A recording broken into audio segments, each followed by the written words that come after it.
Assalamualaikum warahmatullahi wabarakatuh. Alhamdulillah wa syukurillah. Wassalatu wassalamu ala nabiyyina Muhammadin Rasulillah wa ala alihi wa ashabihi wa man wala. La hawla wa la quwwata illa billah. Wa ba'du. Baik, kita sekarang melanjutkan tentang teori atau ilmu tentang sumpah Al-Quran. Maksudnya pengetahuan mengenai bentuk-bentuk sumpah di dalam Al-Quran. Ini merupakan salah satu teori dalam bidang ulumul Quran atau ilmu-ilmu Al-Quran untuk menjadi perspektif atau cara melihat tentang sebuah teks Al-Quran agar bisa menangkap makna pesan ataupun kandungan Al-Quran dengan benar. Kalau tanpa ilmu ini, maka kita bisa menjadi kurang tepat di dalam menjelaskan Al-Quran ya. Jadi ilmu ini termasuk ilmu yang penting diketahui oleh seseorang yang ingin memahami Al-Quran. Definisi dari qasam Al-Quran atau sumpah Al-Quran. Sumpah atau qasam berarti penegasan ya, penegasan sesuatu yang didahului dengan ungkapan penegas yang disebut dengan qasam atau sumpah. Kita tahu bahwa Allah Subhanahu wa taala itu zat yang maha kuasa atau Tuhan yang sifatnya adalah da'i, salah satunya sebagai da'i, pengajak atau penganjur kepada keselamatan. Wallahu yad'u ila daris salam wa yahdi man yasha'u ila siratim mustaqim. Wallah itu mengajak dan senantiasa mengajak menuju negeri kedamaian, negeri keselamatan, dan memberi hidayah kepada orang-orang yang mau untuk menerima kehendak Allah, menuju jalan yang lurus, shiratal mustaqim, jalan yang benar menuju Allah. Di sini kita bisa menangkap bahwa Allah itu maha komunikatif ya, zat yang maha berkomunikasi dengan siapapun makhluknya. Makhluk paling kecil dan bahkan tidak bisa dilihat mata pun Allah berkomunikasi. Semuanya tanpa pilih-pilih. Semua yang diciptakan Allah itu Allah membangun komunikasi dengan cara-cara komunikasi yang Allah telah tetapkan tentunya. Apalagi dengan makhluk yang bernama manusia, yang Allah memberikan perangkat kepada manusia sehingga bisa memahami maksud-maksud Allah ketika Allah berkomunikasi. Komunikasi yang sangat urgen dan sangat jelas ya, yaitu komunikasi Allah dalam bentuk menurunkan wahyu atau pengetahuan kepada manusia sebagai petunjuk secara di luar kebiasaan manusia. Wahyu yang disampaikan oleh Allah kepada manusia melalui seorang nabi atau rasul yang diutusnya, ini betul-betul maha penting ya bagi manusia. Wahyu tersebut merupakan teks ya, merupakan media Allah menyampaikan pesan-pesannya tentunya gitu. Oleh karena itu bagi orang-orang atau umat yang diberikan Allah teks atau wahyu kok tidak mau menerimanya atau menolaknya, bahkan maka orang tersebut disamakan oleh Allah sebagai keledai,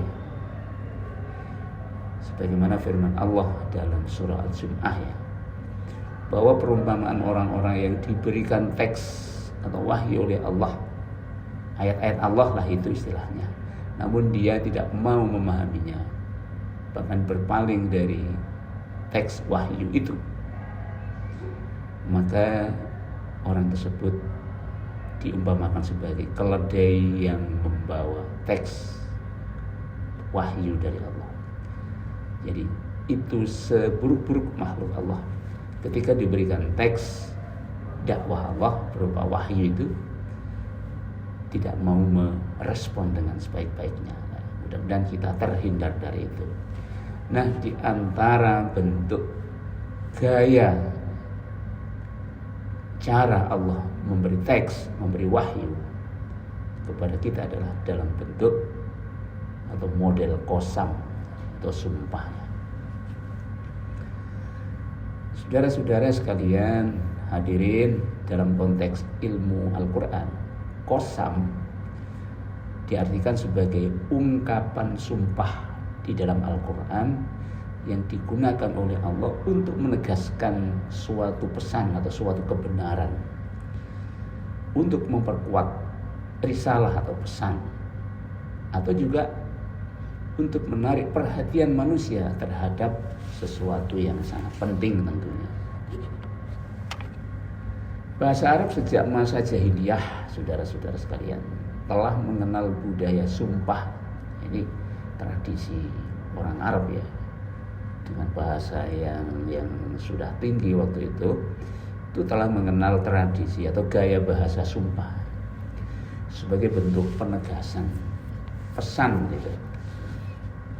Nah, Al-Quran menggunakan gaya bahasa ini ya. Al-Quran sebagai teks Allah, teks dakwah Allah, teks komunikasi Allah, menggunakan gaya bahasa sumpah, tetapi dengan tujuan yang lebih tinggi dari apa yang telah menjadi tradisi orang jahiliyah. Apa? Yaitu membangun keyakinan.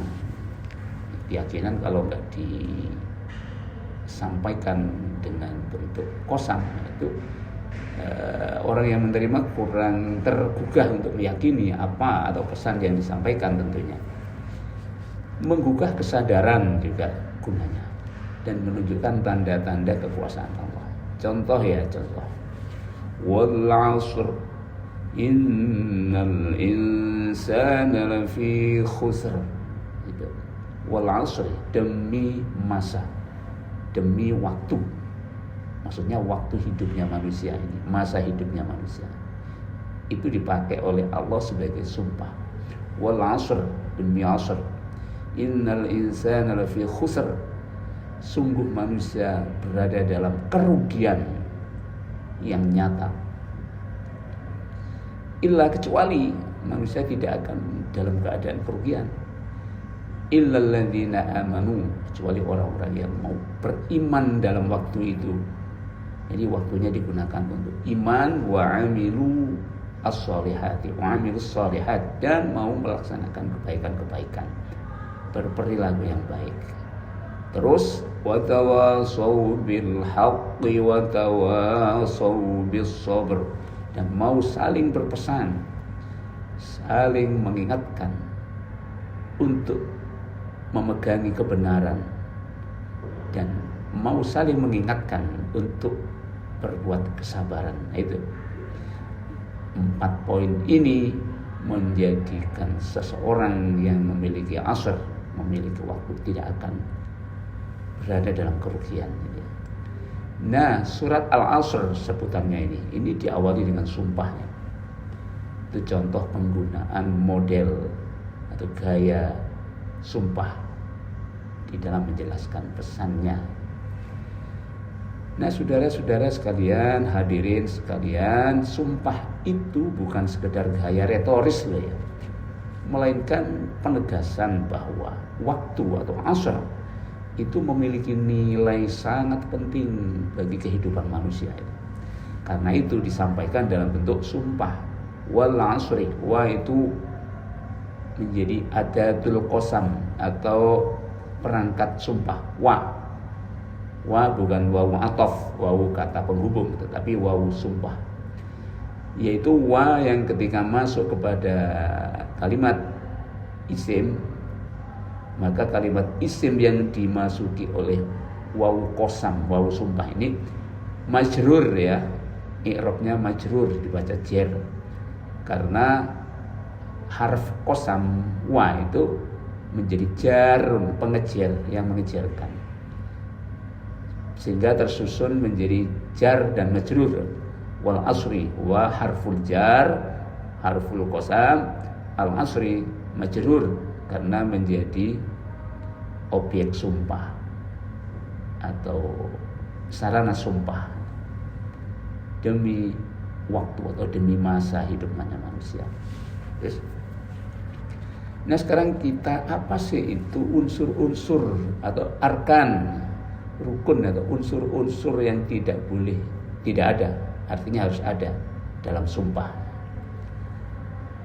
Dalam ilmu aqsamul Quran, dalam ilmu tentang sumpah-sumpah Al-Quran terdapat 3 rukun utama, 3 unsur utama yang harus ada. Yang pertama yaitu adatul qasam, yaitu perangkat sumpah, istilahnya kata sumpah, yaitu huruf atau lafaz yang menunjukkan sumpah, seperti wa demi, ta juga sumpah artinya demi, tallahi gitu, demi Allah. Jadi bisa wallahi demi Allah, tallahi demi Allah. Atau terkadang menggunakan huruf pi qasam, bukan pi yang berarti dengan kata depan, bukan. Billahi demi Allah. Jadi kalau kita bersumpah itu bisa menggunakan wallahi boleh, tallahi boleh, billahi boleh. Billahi demi Allah. Itu adatul qasam, sarana qasam. Contoh ya, wasyamsi wadduhaha, wasyamsi demi matahari, wadduhaha demi duhanya matahari, waktu duha ya, waktu padang pagi. Di surat Asy-Syams surat ke-91 ayat 1. Huruf wawu di situ tadi adalah alat atau perangkat sumpah. Itu yang pertama, adatul qasam. Kita harus hafal ya, adatul qasam ada 3 tadi. Yang kedua unsurnya adalah muqsambih. Muqsambih itu adalah sesuatu yang dipakai sumpah, menjadi sasarannya. Ada perangkat, ada sasaran sumpah. Muqsambih itu objek yang dijadikan sumpah. Apa itu? Muqsambih adalah sesuatu yang dipakai oleh Allah untuk bersumpah. Contohnya tadi, contoh lagi ya. Wattini wazzaitun, wattini wazzaitun, wattini wazzaitun. Wattini demi buah tin, wazzaituni demi buah zaitun. Nah, itu contoh struktur sumpah atau bentuk sumpah. Yang ketiga, hadirin semuanya, muqsam alaih. Muqsam alaih maksudnya adalah isi sumpah, atau maksud dari sumpah itu apa, atau sesuatu yang disumpahi, itu namanya muqsam alaih. Muqsam alaih adalah pesan ya, pesan yang ingin disampaikan agar pendengar atau sami' atau pembaca itu mantap dan yakin tentang sesuatu yang disampaikan itu tadi. Didahului dengan kata sumpah dan media sumpah atau objek sumpah. Muqsam alaih namanya, yaitu pesan ya, atau pernyataan yang ingin ditegaskan. Contoh itu tadi, wal 'asr, wal 'asr demi masa hidup manusia. Wa itu qasam, al-asri itu muqsam bih, objek atau sasaran yang dipakai sumpah. Wa itu tadi adatul qasam atau kata sumpah. Apa muqsam alaihnya atau sesuatu pesan yang didahului oleh sumpah tadi? Innal insana lafi khusr. Innal insana, sungguh manusia itu lafi khusrin, betul-betul dalam kerugian. Nah, ini manusia harus merinding ya setelah mendengar muqsam alaihnya itu. Sungguh manusia itu berada di dalam kerugian yang nyata. Ini disampaikan oleh Allah, ini nggak main-main ini. Betul manusia itu rugi loh ya. Nah, mumpung belum rugi, nanti rugi itu masih belakang adanya, masih belakangan nanti, maka jangan sampai rugi. Sehingga kita tertarik untuk memahami, untuk mengerti bagaimana cara supaya tidak rugi lagi kan. Itu naluri manusia seperti itu. Jadi innal insana lafi khusr, ini adalah muqsam alaih, bahwa manusia sungguh akan rugi. Ini harus diterima secara mantap karena didahului oleh qasam. Inilah inti yang ditegaskan oleh sumpah yang tadi itu, wal asri tadi. Saya kira sudah jelas ya mengenai struktur atau gaya atau model susunan sumpah dalam Al-Quran. Dan contohnya banyak di dalam Al-Quran ya. Nanti kalau kita mengkaji Al-Quran, memahami tafsir Al-Quran, kita mendapatkan lautan sumpah dalam Al-Quran yang nanti faedah pesan yang kita tangkap akan sangat banyak. Sekarang macam-macam qasam, macam-macam sumpah. Ada qasam yang zahir, sumpah yang jelas, yaitu sumpah yang disebutkan secara eksplisit dengan huruf sumpah ya. Contohnya tadi itu wadduha, demi waktu duha. Itu contohnya eksplisit. Ada wawunya, wawu qasam, ada ad-duha, ada muqsam bihnya, suatu objek sumpah.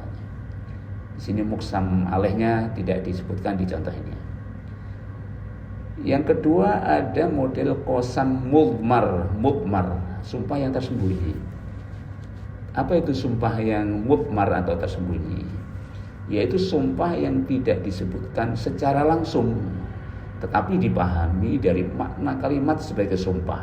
Jadi makna implisit ya, bukan sumpah eksplisit, tetapi sumpah yang implisit. Secara makna itu mengandung sumpah gitu. Contohnya, la tublawunna fi amwalikum wa anfusikum. Itu surat Ali Imran ayat 186. La tublawunna, sungguh benar-benar kalian akan diuji oleh Allah. Di mana? Fi amwalikum, dalam urusan harta benda kalian, wa anfusikum, dan urusan jiwa kalian, diri kalian akan diuji oleh Allah. Ini penegasan.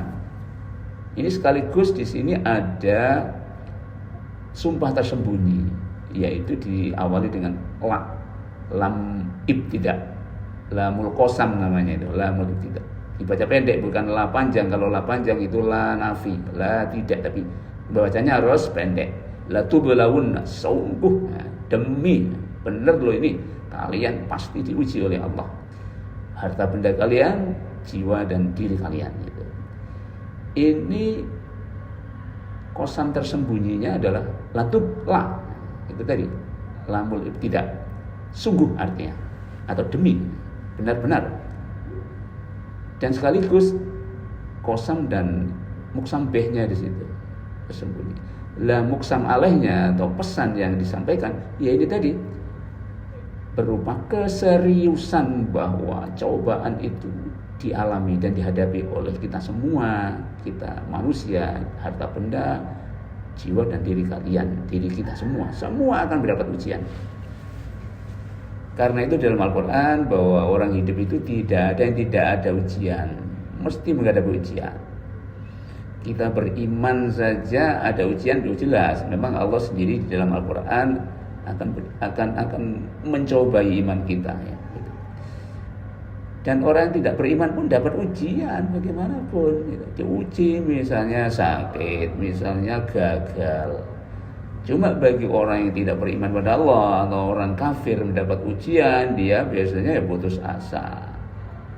Atau juga terkadang orang kafir itu juga mendapatkan ujian dan dia sabar, berhasil, lulus, tapi tidak punya pahala karena tidak ada iman.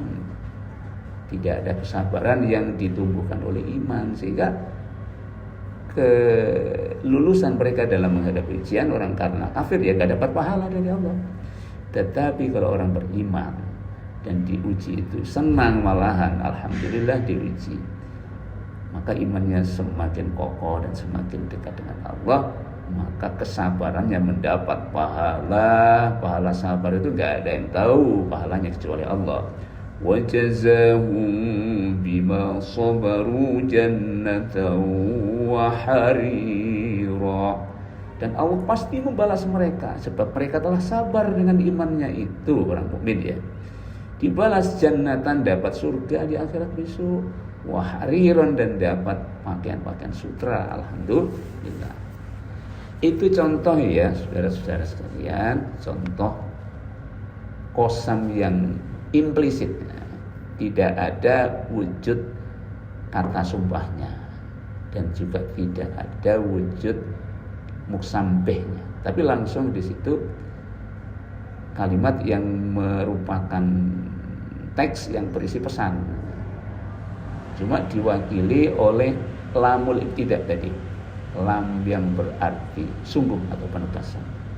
Di situ mewakili qasam dan muksambeh. Kemudian makna yang terkandung dalam tublawunna fi amwalikum wa anfusikum itu mengandung pesan kesungguh-sungguhan bahwa manusia akan diuji oleh Allah, siapapun. Jadi huruf lam taukid, lamul ibtidak ya istilahnya, itu menunjukkan makna penegasan kuat seperti kualitas sumpah. Kemudian kita lanjutkan ya dengan macam-macam muksambeh. Sekarang muksambeh. Muksambeh tadi kan objek sumpahnya, suatu apa saja yang dijadikan sumpah oleh Allah. Allah bersumpah dengan banyak hal tentunya. Secara analitis ini menunjukkan bahwa objek sumpah memiliki nilai simbolik. Apa yang dipakai sumpah oleh Allah tadi, wasyamsi, demi matahari. Matahari punya nilai simbolik. Nilai simbolik itu apa ya? Simbol ya, simbol sesuatu yang mengandung makna. Simbol itu sesuatu yang menyimpan makna. Ada makna nilai simbolis, spiritual dan pedagogis tentunya. Makanya kita sebagai orang yang telah mempelajari pola sumpah, maka muksambeh ya. Seperti tadi di dalam contoh pertama, wal asri, demi masa, asrun. Asrun itu muksambeh ini mengandung simbol, mengandung makna simbolik yang dalam yang harus digali. Di situ ada faedah yang bermanfaat bagi kita. Nanti kita coba ya, kita coba mendalam. Itu. Apa muksambeh itu? Banyak diantaranya berupa fenomena alam. Fenomena alam itu dijadikan muksambeh. Contoh, matahari, syamsun, dikasih qasam menjadi wasyamsi, demi matahari. Bulan, wal qamari, demi bulan. Malam, demi malam. Wal laili, siang. Wan nahari, demi siang. Angin, wal mursalati urfa, demi angin-angin yang lepas. Demi gunung-gunung. Wal jibali, demi gunung-gunung. Contoh, wal laili idza yaghsha, demi malam apabila telah menutupi terangnya siang. Itu fenomena. Fenomena juga bisa dijadikan sebagai muksambeh atau objek sumpah. Fenomena alam ya dijadikan sumpah agar manusia berpikir tentang keteraturan kosmos dan kekuasaan Allah gitu. Ya, artinya karena dia menjadi muksambeh, dijadikan objek sumpah, maka punya makna simbolik. Ya contohnya ya, Yang kedua ini contohnya adalah waktu. Waktu itu kan asrun ya. Ada asrun, ada isya'un, ada zuhrun, itu nama waktu ya. Fajrun, waktu fajar. Wal fajri, demi fajar, demi waktu fajar. Semuanya ini mengandung makna simbolik ya. Contohnya gini, wal asri, demi masa atau demi waktu hidupnya manusia. Ada apanya sih waktu itu? Allah jadikan sebagai objek sumpah. Asrun, pakai shot ya. Wal asri, demi asr. Ternyata kalau kita otak-atik, ya bukan otak-atik ngarang ya, tapi ada ilmunya. Asrun itu kata yang memiliki arti memeras. Apa? Diperes. Meres anggur, meres jeruk ya, diperes. Asrun itu asoro ya'siru asrun. Fahuwa asirun. Asirun itu artinya perasan. Asirul inabi, perasan anggur. Asirul burtukoli, perasan jeruk. Sesuatu yang diperas dan menghasilkan sesuatu perasan. Asir, ya jus lah istilahnya. Asirun itu jus, hasil perasan. Itu berguna, bermanfaat. Kalau sesuatu itu diperas, berguna dan bermanfaat, itu jelas. Tetapi kalau sesuatu itu tidak diperas, maka tidak memiliki guna, bahkan menjadi busuk dan menjadi racun. Itu analisis kita ya. Wal asri, demi asr, demi waktu asr, waktu hidup kita ini adalah laksana asrun. Apa makna simboliknya? Waktu disebutkan oleh Allah dengan kata asrun karena waktu itu bernilai perasan, diperas. Waktu harus diperas. Waktu sepertinya bagikan anggur atau jeruk atau apalah gitu ya, yang mana harus diperas. Waktu harus diperas gitu. Itu makna wal asr itu demi waktu. Waktu itu harus diperas. Sebab kalau waktu tidak diperas, maka waktu akan menjadi busuk. Bagaikan anggur tidak diperas, dibiarkan saja akan membusuk, bahkan menjadi racun gitu ya. Artinya kalau waktu itu tidak digunakan sebaiknya, tidak diperas. Orang yang punya waktu dalam hidupnya tidak mau bekerja keras, laksana memeras waktu untuk menghasilkan hasil yang baik, maka orang akan dibikin mati, terracuni, atau apa yang namanya musnah, atau mampus dari waktunya itu. Makanya waktu itu ibarat sesuatu yang harus dipakai untuk pekerjaan, harus ada amal dalam waktu. Itu mana wal asri, waktu sebagai asr, demi waktu asr. Waktu adalah modal eksistensi manusia. Banyak manusia hancur karena gagal mengelola waktu itu. Nah, itu semuanya adalah contoh-contoh mengenai muksambeh ya. Selanjutnya muksambeh yang berupa tempat-tempat ya, misalnya tempat suci. Wa hadzal baladil amin, wawanya wawu qasam. Wa hadzal baladil amin, demi ini negeri yang sentosa. Wawanya wawu qasam.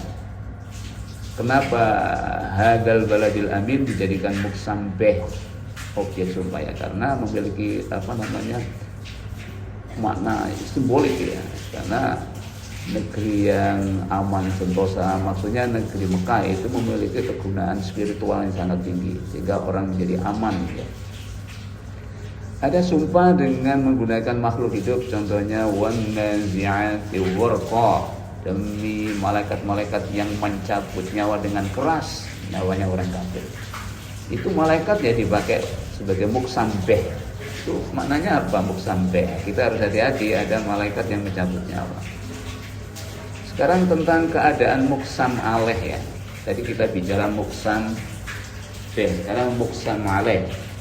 Muksam aleh tadi adalah pesan ya yang disampaikan dengan menggunakan qasam dan muksam beh. Kenapa muksam aleh itu disampaikan dengan menggunakan pola qasam? Ya karena berisi hal yang penting gitu. Misalnya muksam aleh berupa akidah, keyakinan, keimanan yang harus dimiliki oleh manusia.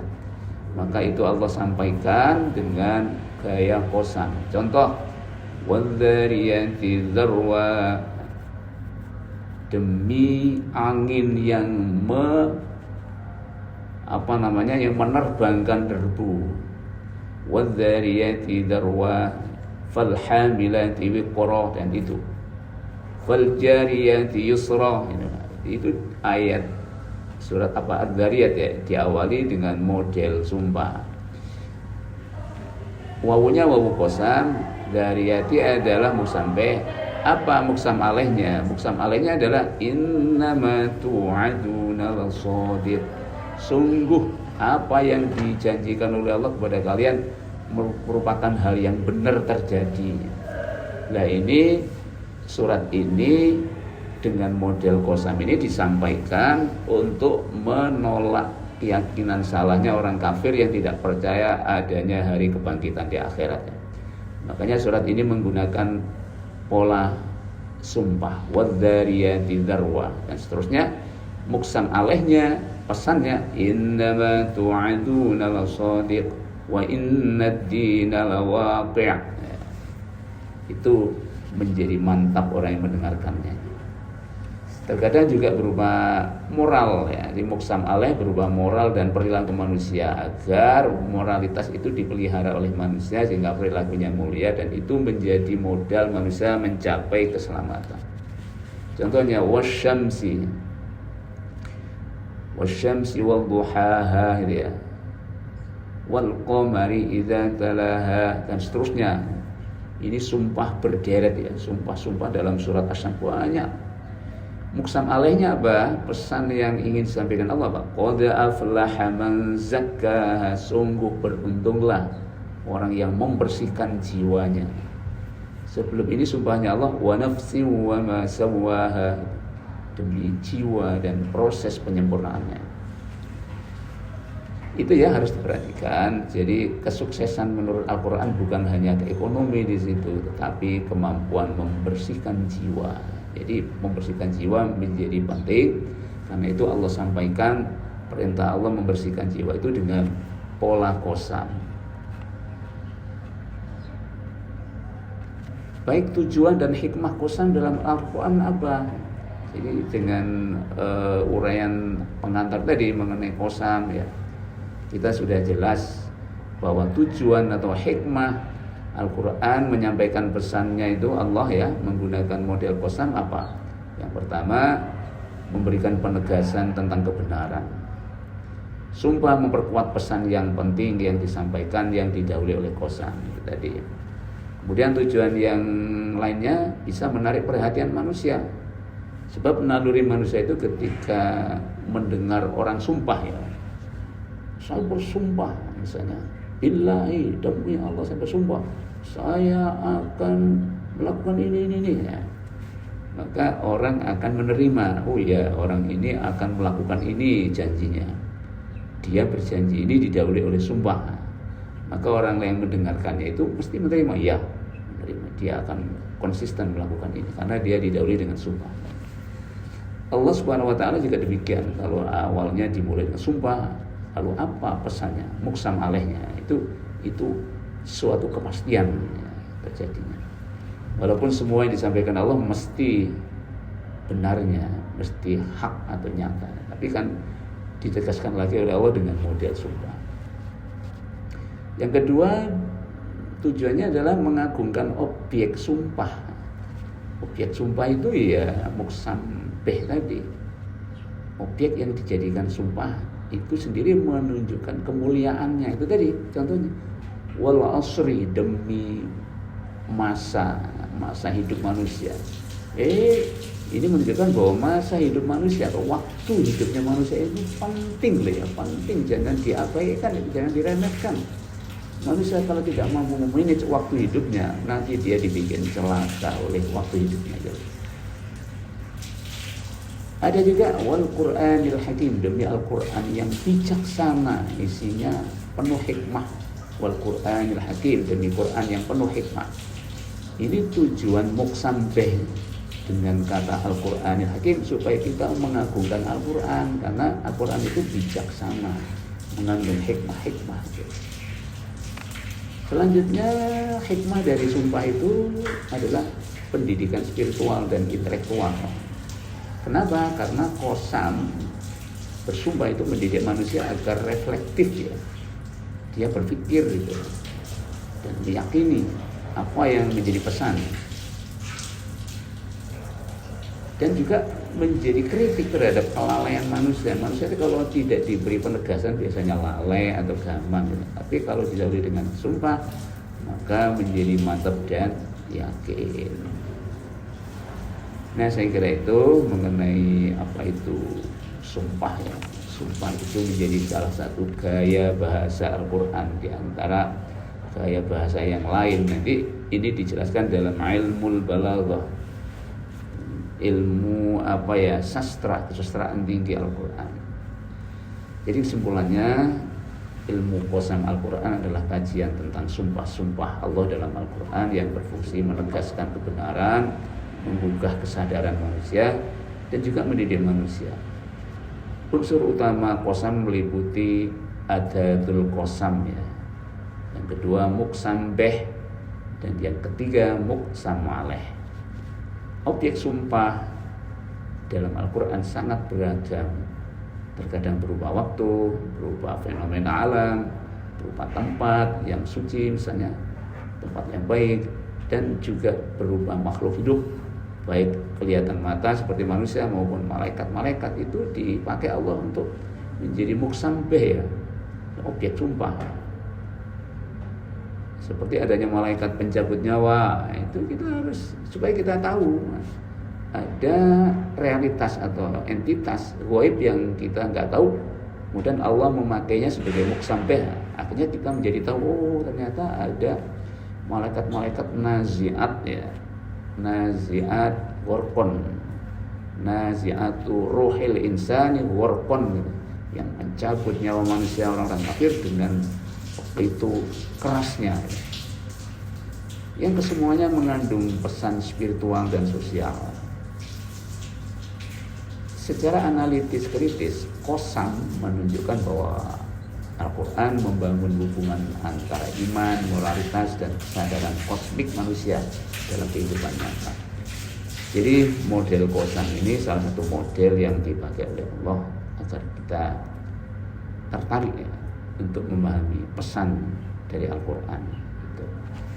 Saya kira ini mudah-mudahan bermanfaat dan kita semakin diberi jalan atau memiliki perspektif untuk bisa memahami kandungan Al-Quran dengan benar, dengan cara kita memahami teori aqsamul Quran, teori bentuk qasam atau sumpah Al-Quran.